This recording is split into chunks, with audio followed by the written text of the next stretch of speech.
Flesh and Blood staple cards can be expensive, but how expensive can they get exactly? That's what we are talking about in this video. Specifically, we will talk about the 18 most expensive generic staples of Flesh and Blood. And if you're new to Flesh and Blood, generic cards are cards that you can use basically in every deck. So you buy them once and then you can switch them between any of the decks that you want to play. If you are new to this channel, my name is Alex, welcome to the Fabled Academy, and now let's jump into the video. The first staple that we need to talk about, of course, is Command & Conquer, and is also the most expensive card on the list. Why am I including Command & Conquer here? Basically, this card is the bread and butter of every competitive Flesh and Blood TCG player. And why is it the most expensive card? Because, of course, one copy at the moment for the English Arcane Rising Unlimited version sits around 90 euros. There are more expensive staples, right? Talking about legendaries later on in the video. I really think when you're looking at the staple cards, you need to factor in not only how much one copy of a card costs, but how much it actually costs to buy all of the cards that you need in order to play all the cards in your deck.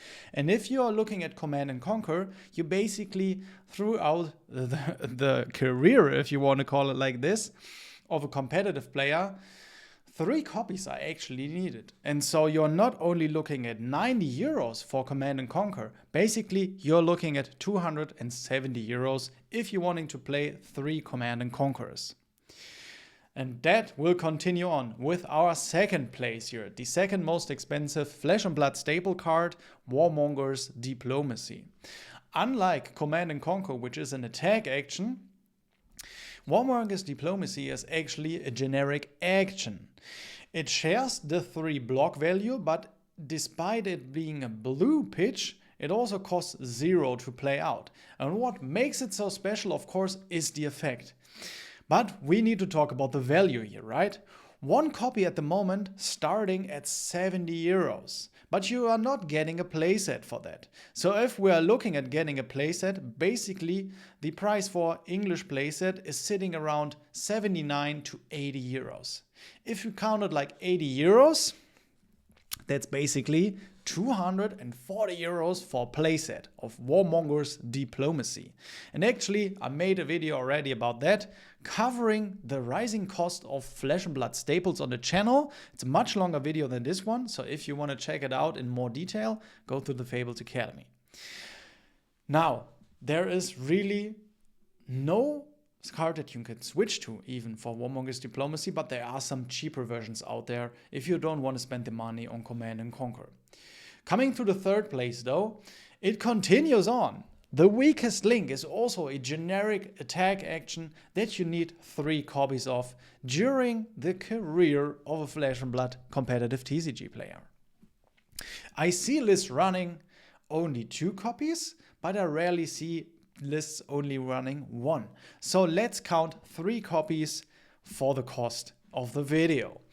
It sits around, if we are looking up the English versions, starting at 55 euros, but basically if you want to get an English playset, it sits around 60 euros. So let's count it for 60 euros. That would make up 180 euros for a playset of The Weakest Link.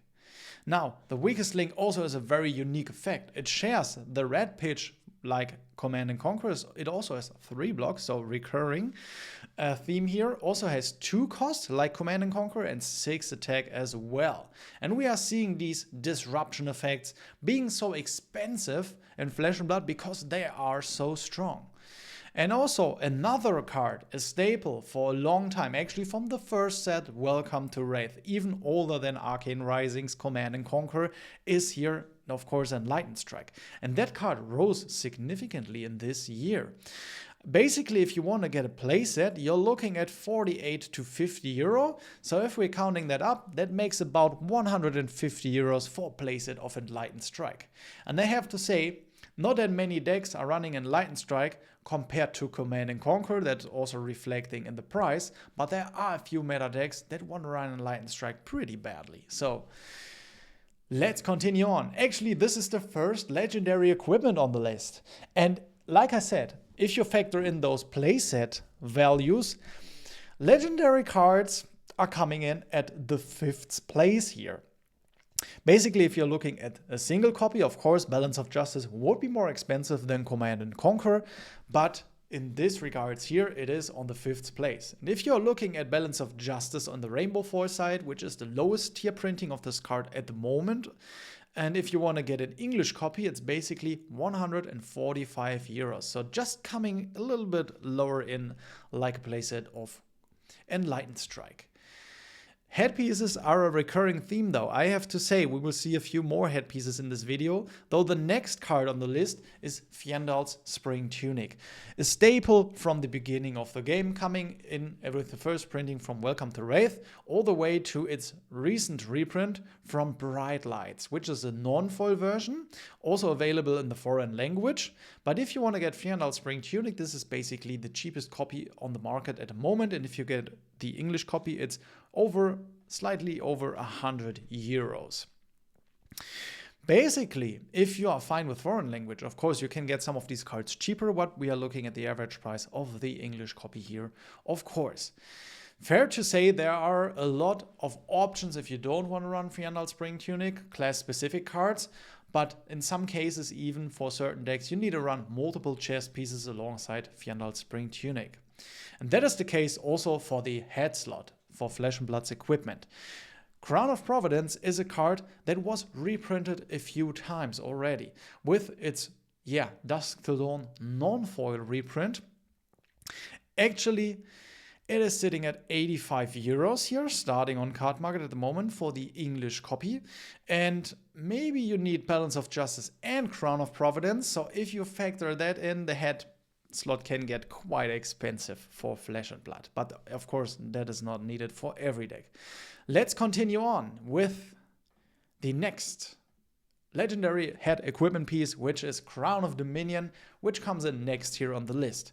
Actually, the rainbow foil version for Crown of Dominion, also being a generic headpiece, is sitting around 66 euros here.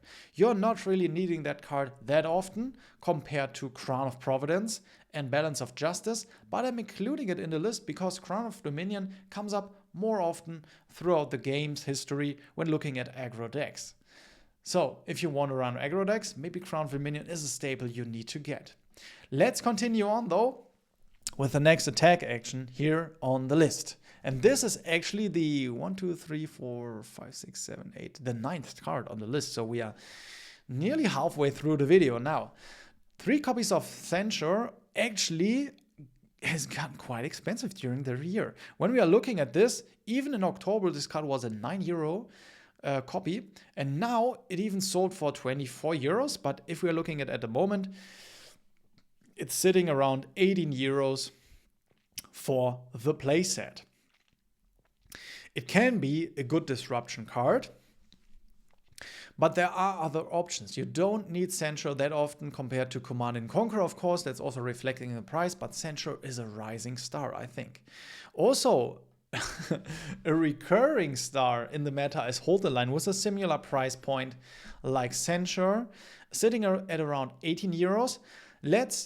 To be fair here though, looking at Censure, there are decks who are running only 1 or 2 copies of it, just like with Hold the Line. Hold the Line is often being played only once in a deck because it can be good, but it's not good often anymore because we don't have that many draw cards like we used to be in Flesh and Blood. Let's look at the card though that you want to play 3 times, and that is a generic action that is, I think, only being played in Azalea at the moment, but it's a generic, so maybe this card comes up in other decks in the future. And this video is all about generic cards, of course. It is also sitting at around 17 to 18 euros a copy, and like I said, if you want to play Azalea, this is basically a generic action that you need 3 times. Let's continue on. If I'm not mistaken, this is the 12th card on the list. Snag. Actually, card that was shining in the Part the Mistveil meta in 2024, sitting around 13.50, 14 euros a copy at the moment for the non-foil version from Crucible of War, with no reprint so far, despite Crucible Unlimited. Let's continue on with a card that is important though, running at 3 times often, which is Erase Phase, coming from Uprising, and with the Hunted and new Draconic heroes on the horizon, Erase Phase might be even more important in the future. Sitting around 15 euros a copy, so coming in at 45 for the playset. Let's continue on. We have Truce on the list, which is a fairly new card from Rosetta, a defensive card, just like Warmonger's Diplomacy and Hold the Line, but definitely a unique one because it's the only aura, I think, if I'm not mistaken, on this list, which makes it kind of unique, and it's sitting at 13 to 14 euros a copy, so just a little bit under the cost of Erase Phase. And then also we have a staple from heavy hitters. There are a lot of 2024 cards actually on this list, but not only. Ripple Away though is a card that was shining in the heavy hitters meta, with KO being such an important deck, but also is viable for future metas where tokens are a thing. This card is sitting at around 12 to 13 euros for a copy. And then also continuing on, the lower end of the list features a lot of more defensive cards from Flesh and Blood, so it's nice to see that those are not as expensive, as Command & Conquer and Warmonger's Diplomacy here.